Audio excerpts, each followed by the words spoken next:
NHFH சம்பளம். இதுக்கு வந்து இதை எப்படி கணக்கு பண்ணுறாங்க? யாராவது வாங்கணும் இருக்கீங்களா? ஜனவரி 26 வேலை பார்த்தவங்க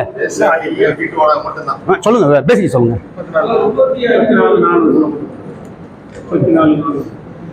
34,400.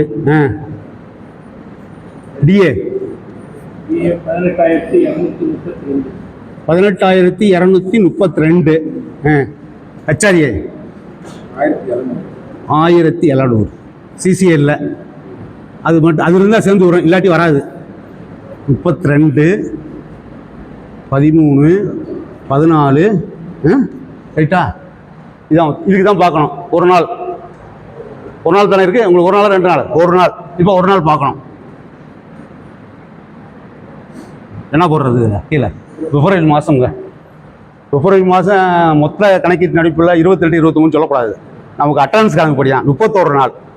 ஜனவரி மாதம் 21ஆம் தேதியிலிருந்து பிப்ரவரி மாதம் 20 வரைக்கும் கணக்கு பண்ணால் 31 நாள். அப்போ 31 நாள், 31 நாளைக்கு எவ்வளவு? ஒரு நாளைக்கு எவ்வளவு?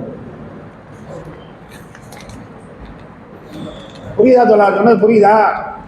ஜனவரி 21 அதாவது பிப்ரவரி மாதம் சம்பளம் வாங்குறீங்கல்ல, அதில் நீங்கள் அட்டனன்ஸ் பார்த்தீங்கன்னா 31 நாளைக்கு இருக்கும். 26 அடுத்த மாதம் சம்பளத்துக்கு போயிடும். எந்த மாதம் போயிடும்? 2வது மாதத்துக்கு போயிடும்.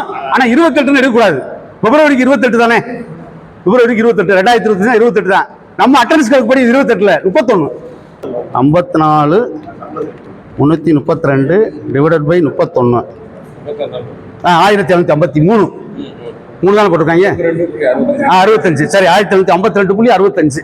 இதுதான் தோழர்களே இவருடைய இது. இப்படி ஒவ்வொரு மாதமும் அந்த மாதம் அட்டண்டன்ஸ் எவ்வளோ இருக்கோ அதுக்கு நீங்களே பார்த்துக்கிட்டீங்கன்னா 3 கூட்டி பார்த்துட்டீங்கன்னா ஈஸியாக போயிடும்.